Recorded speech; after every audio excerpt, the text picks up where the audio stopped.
تھک گیا اور وہ سارے قافلے سے سب سے آخر میں رہ گیا۔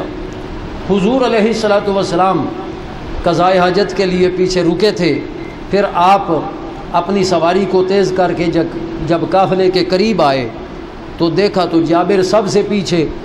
فرمایا جابر تجھے کیا ہوا، تو کیوں پیچھے پیچھے؟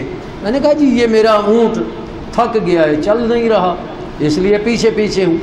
تو حضور علیہ السلام نے پوچھا کوئی سوٹی ہے تیرے پاس؟ یہ ہے۔ فرمایا سوٹی مجھے پکڑا۔ وہ حضور نے پکڑی اور اس اونٹ کو لگا دی سوٹی میں سے۔ جابر کہتے ہیں کہ حضور وہ سوٹی جابر بھی تو آخر لگا رہے ہوں گے، لیکن حضور نے وہ سوٹی پکڑی، اونٹ کو لگائی۔ جابر کہتے ہیں اب سارے قافلے کے اونٹوں سے آگے میرا اونٹ تھا۔ یہ کون سی کتاب میں ہے؟ صحیح بخاری میں۔ سب سے آگے میرا اونٹ ہے۔ حضور علیہ الصلوۃ والسلام نے فرمایا جابر یہ اونٹ بیچ دے، اونٹ بیچ دے، میں خریدتا ہوں۔ جابر کہتے ہیں حضور آپ ہی کا سب کچھ ہے، لے لیں۔ فرمایا نہیں ایسے مفت نہیں لوں گا، قیمت۔ تو 4 دینار اس کی قیمت بنی، 4 دینار قیمت بنی۔ جابر کہتے ہیں میں نے بیچ دیا، پیسوں کی مجھے ضرورت تھی، اب میں نے اجازت لی اور حضور نے اجازت دی کہ مدینہ تک سواری کر، رات کو گھر چلا جانا، صبح اونٹ لے آنا اور اونٹ میں لے لوں گا، پیسے تجھے دے دوں گا۔ جابر کہتے ہیں صبح میں حاضر ہوا، حضور علیہ الصلوۃ والسلام نے فرمایا آ گیا جابر؟ جی میں آ گیا ہوں۔ حضرت بلال حضور کے خزانچی تھے۔ حضرت بلال کو فرمایا کہ 4 دینار تو دے دو جابر کو اونٹ کی قیمت، اور کچھ زیادہ بھی دینا، کچھ زیادہ بھی دینا۔ تو جابر کہتے ہیں کہ حضرت بلال نے 4 دینار تو اونٹ کی قیمت دی اور 1 قیرات مجھے زیادہ دیا۔ اب چونکہ وہ قیرات مجھے حضور کی طرف سے عطیہ ملا تھا، وہ میں ہر وقت اپنی جیب میں رکھتا تھا، میں نے کبھی اس کو اپنی جیب سے جدا۔ اس سے معلوم ہوا صحابہ کرام حضور کے تبرک کو اپنے پاس رکھتے تھے۔ آج یہ کام کون کرتا؟ اہل سنت کرتے۔ اچھا جابر کہتے ہیں کہ میں اونٹ لے کر اونٹ وہاں دیا، پیسے لے کر واپس چلا تو حضور علیہ الصلوۃ والسلام نے پیچھے سے بلایا۔ میں ڈر گیا کہ کہیں سودا نہ واپس ہو جائے، اور پیسوں کی مجھے ضرورت تھی، تو میں واپس تو ہوا حضور کے بلانے پر۔ حضور علیہ السلام نے مسکرا کے فرمایا جابر یہ پیسے بھی تیرے اور اونٹ بھی لے جا۔ کریم کا کرم دیکھیے، اللہ ہو۔ جابر کہتے ہیں میں اتنا خوش ہوا کہ اونٹ بھی مل گیا، پیسے بھی قیمت سے زیادہ مل گئے۔ یہی حضرت جابر، ان کے والد کا نام عبداللہ تھا بن حرام رضی اللہ عنہ۔ تو جب حضرت عبداللہ وہ غزوہ احد پہ گئے نا، تو بیٹا یہی جابر ہے اور بیٹیاں زیادہ تھیں۔ جابر کو عبداللہ کہنے لگے کہ بیٹا کل احد میں لڑائی ہو رہی ہے کافروں کے ساتھ ہماری، اور میں امید کرتا ہوں کہ کل پہلا شہید میں ہوں گا۔ یہ واقعہ بھی بخاری شریف سے میں بیان کر رہا ہوں، سب سے پہلا شہید میں ہوں گا، اور پھر ہوا بھی ایسے۔ اور حضرت جابر کو ان کے باپ نے وصیت کی کہ اپنی بہنوں سے اچھا سلوک کرنا، اور ان کے ذمہ قرض بھی تھا۔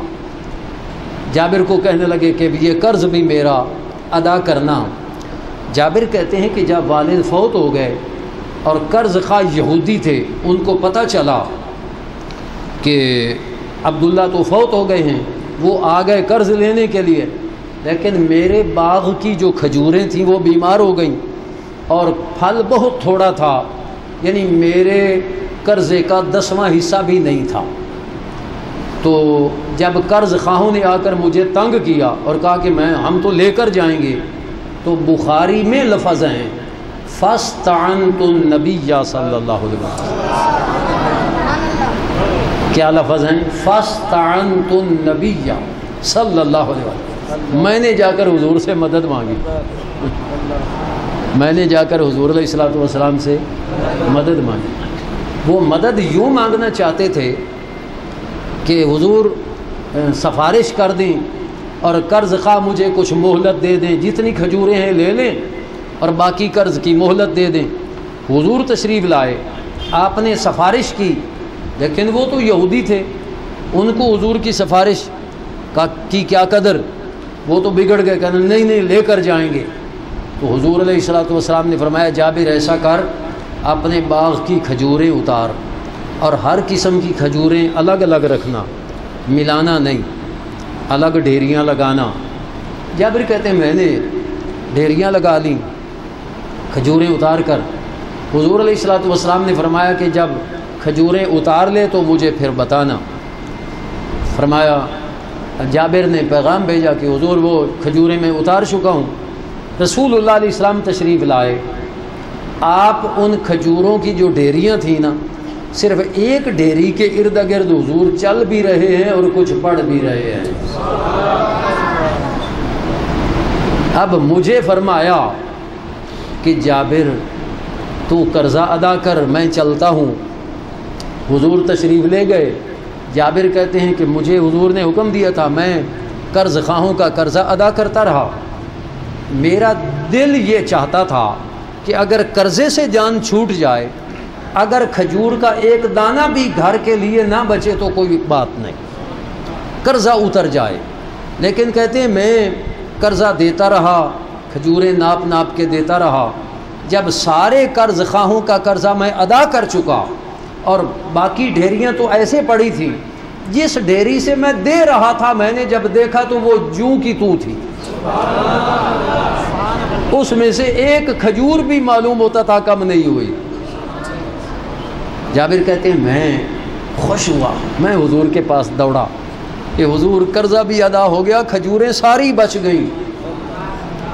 تو بخاری میں ہے کہ رسول اللہ علیہ الصلوۃ والسلام نے فرمایا کہ جابر جا کر یہ بات فاروق اعظم کو بتا۔ کس کو بتا؟ یا فاروق اعظم کو بتا۔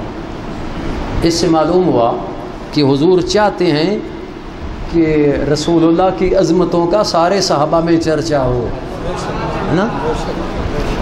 یہ بخاری سے نا میں ذرا صفحات لکھ کر آیا تھا، یہ حضرت جابر کا اونٹ جو تیز ہو گیا نا، یہ بخاری کی پہلی جلد کا صفحہ نمبر 309 ہے، اور ابو ہریرہ کو جو چور بتایا یہ صفحہ 310 ہے، اور فاستعنت النبی صلی اللہ علیہ وسلم یہ پہلی جلد کا صفحہ 285 ہے۔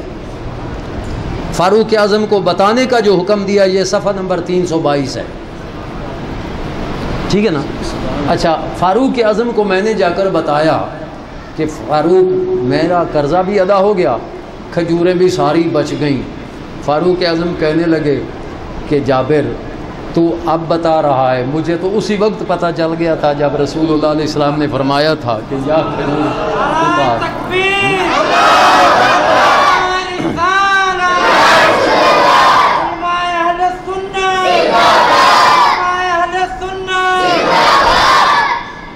اگر بخاری پڑھنی ہے تو پھر یہ بھی تو پڑھو نا، بخاری میں رسول اللہ کی عظمتیں کیا مذکور ہیں۔ تو اس لیے میرے بھائیوں ضرورت اس امر کی ہے کہ وہ لوگ قرآن اور حدیث کے نام پر عوام کو دھوکہ دے رہے ہیں، عوام کو دھوکہ دے رہے ہیں۔ ابھی کل ایک آدمی میرے پاس آیا، وہ کہنے لگا جی ایک فلاں نظریے کا آدمی وہ کہتا تھا کہ یہ جو 3 طلاقوں کے بعد حلالہ ہے نا، اس کا کہیں نہ قرآن میں ذکر ہے نہ حدیث میں ذکر ہے۔ تو میں نے اسے کہا کہ وہ آتا ہے کہ نہیں ادھر؟ کہنے لگا نہیں آتا، ادھر نہیں آتا۔ تو بھائی یہ اگر اہل سنت کے علماء کے پاس نہیں آتے اور عوام الناس کو کہتے ہیں کہاں لکھا ہے، تو عوام الناس کو پتہ ہے کہاں لکھا ہے؟ آنا تو علماء کے پاس چاہیے، اور علماء کے پاس آتے نہیں ہیں۔ تو میں نے اس عظیم کو، اس عزیز کو میں نے وہ قرآن کریم کی آیت دکھائی کہ دیکھ، اور اس کا نمبر بتایا، فَإِن طَلَّقَهَا فَلَا تَحِلُّ لَهُ مِن بَعْدُ حَتَّى تَنكِحَ زَوْجًا غَيْرَهُ۔ اور میں نے کہا بخاری میں بھی رسول اللہ علیہ السلام کی حدیث موجود ہے تو ایسا عوام الناس کو قرآن اور حدیث کے نام پر دھوکہ دے رہے ہیں۔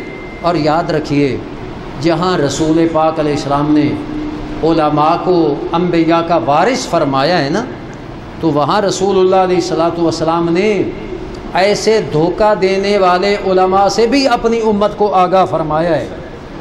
اسی بخاری میں موجود ہے، رسول پاک علیہ السلام فرماتے ہیں کہ کچھ لوگ ایسے ہوں گے جو یقرؤون القرآن، قرآن پڑھیں گے،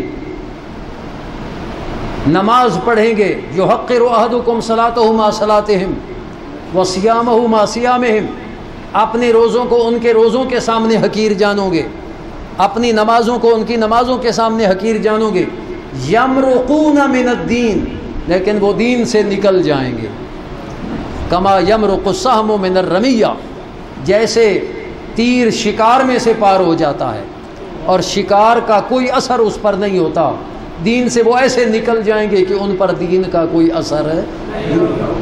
اب یہاں دیکھیے یقرؤون القرآن بھی ہے، تو جو قرآن پڑھ رہا ہو اس کو ہم دیندار نہیں سمجھیں گے، جو نماز بھی پڑھ رہا ہو، بڑی خوبصورت نماز پڑھ رہا ہو، جس کی نماز کے سامنے ہم اپنی نماز کو حقیر جانیں، لیکن وہ دین سے نکلے ہوئے ہوں گے۔ معلوم ہوا کہ صرف قرآن پڑھنا یا صرف نماز پڑھنا یا صرف روزے رکھنا دین نہیں ہے۔ دین کیا چیز ہے؟ وہ علامہ اقبال نے کتنی خوبصورت بات کی ہے، مغز قرآن جان ایمان روح دین ہست حب رحمت للعالمین۔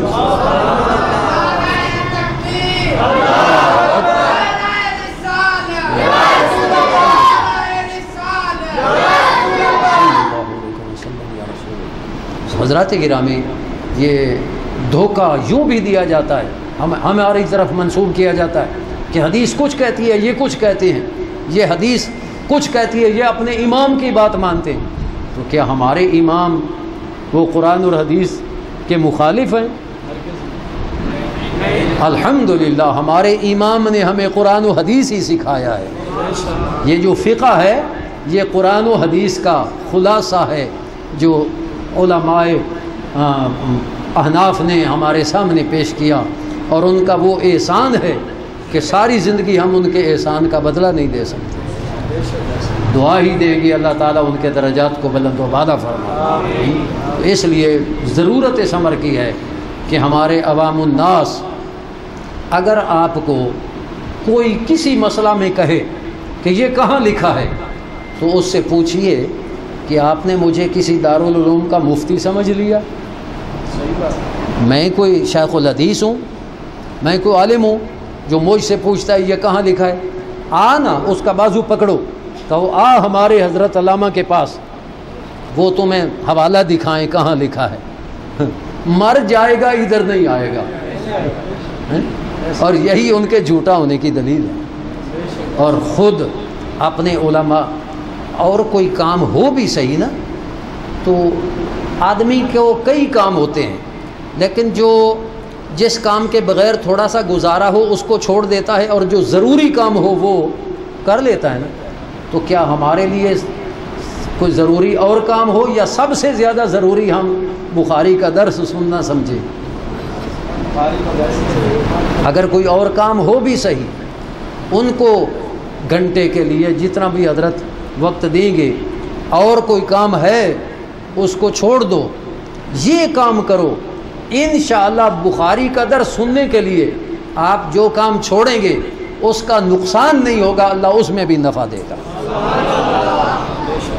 کبھی ایسے ہوتا ہے کہ کام ہم کرتے نہیں ہیں، لیکن کام نہ کرنے سے اتنا نفع ہوتا ہے جو کام کرنے سے بھی اتنا نفع نہ ہوتا۔ اس لیے آپ کا فرض ہے کہ آپ درس بخاری سنیں، اور حضرت بھی ماشاءاللہ خوب تیاری فرما کر آپ کو درس سنائیں۔ اللہ تعالیٰ ان کے سنانے میں، آپ کے سننے میں برکتیں عطا فرمائے، اور اللہ تعالیٰ تمام علماء اہل سنت کو یہ توفیق عطا فرمائے کہ سارے علماء خوب محنت فرمائیں۔ ہماری سستی کی وجہ سے دوسرے لوگ ہمارے بچوں کو گمراہ کر لیا انہوں نے، اور ایک ہمارے لوگوں کی سستی ہے کہ بچہ پڑھانے کے لیے یا بچی پڑھانے کے لیے جی یہ درس ہمارے قریب تھا، ہم نے ادھر بھیج دیا بچے کو، لیکن یہ نہیں دیکھا کہ وہ کون سے لوگ تھے پڑھانے والے۔ تو بچی گئی تو وہ عقیدہ بدل گئی، بچہ گیا تو وہ عقیدہ بدل گیا۔ قسم بخدا میں کہتا ہوں کہ جب یہ کتے ہیں نا، کتے ہلکے ہو جاتے ہیں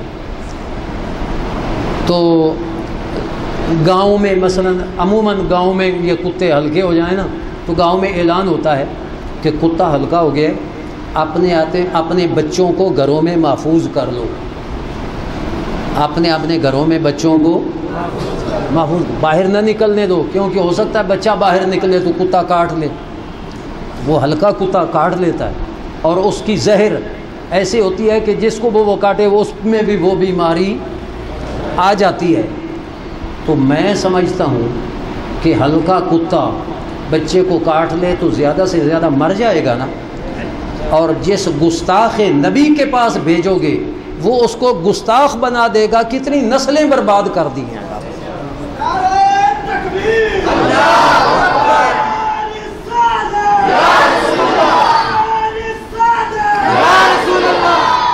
سیدی مرشدی غلام ہے نبی کا جو غلام ہے ہمارا وہ امام ہے۔ یہ سستی چھوڑیں کہ یہ گھر کے قریب ہے ادھر ہی پڑھا لو، نہ دور بھی لے جانا پڑے تو اس استاد کے پاس لے جاؤ جو بچے کو علم کے ساتھ ساتھ رسول اللہ علیہ السلام کی محبت بھی پڑھا دے۔ اب ہمارے ہاں جو پڑھنے والے بچے ہیں ان سے آپ اگر قرآن سنیں گے تو ساتھ نعت شریف بھی سنیں گے نا، مولا یا صلی وسلم دائما ابدا علی حبیبک خیر الخلق کلہم۔ ادھر کتنا برا نظریہ دیا جاتا ہے۔ میرے محلے میں ایک گھر، وہ ان کے پڑوسیوں نے مجھے بتایا کہ ان کی چھت ملتی ہے نا تو ان کی بڑا گانے کی آواز آتی رہتی ہے، گانے کی آواز۔ تو ہم نے پوچھا کہ یار ہر وقت تم نے گانے لگائے ہوئے ہوتے ہیں اور ویسے تم نے داڑھیاں بھی بڑی لمبی لمبی رکھی ہوئی ہیں اور بڑے نمازی بھی ہو، تو ہر وقت گانے کیوں ہیں تمہارے؟ تو وہ بچے کہنے لگے کہ ہمارے ابو جی نے کہا ہے کہ بے شک گانے سن لیا کرو، یہ گناہ معاف ہو جائے گا، خبردار جا کر نعت لگائی وہ تو شرک ہے، شرک کبھی نہیں بخشا جائے گا۔ اب اندازہ کیجئے جن کے نزدیک گانا سننا یہ تھوڑا خطرناک ہے اور حضور کی نعت سننا وہ جرم۔ تو میں نے پھر جمعے پہ پوچھا کہ نعت کو اتنا جرم سمجھنے والوں یہ بتاؤ کہ حضرت حسان بخشے جائیں گے کہ نہیں؟ حضرت حسان بن ثابت بخشے جائیں گے کہ نہیں؟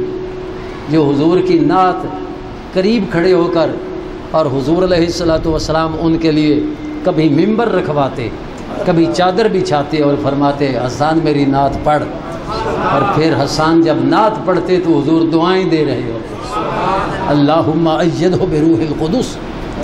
اللہ تعالیٰ اپنے حبیب کریم علیہ السلام کے صدقے ہمیں اہل سنت و جماعت کو اللہ بیدار فرمائے، خواب غفلت سے جاگیں اور دوست دشمن کی تمیز کریں۔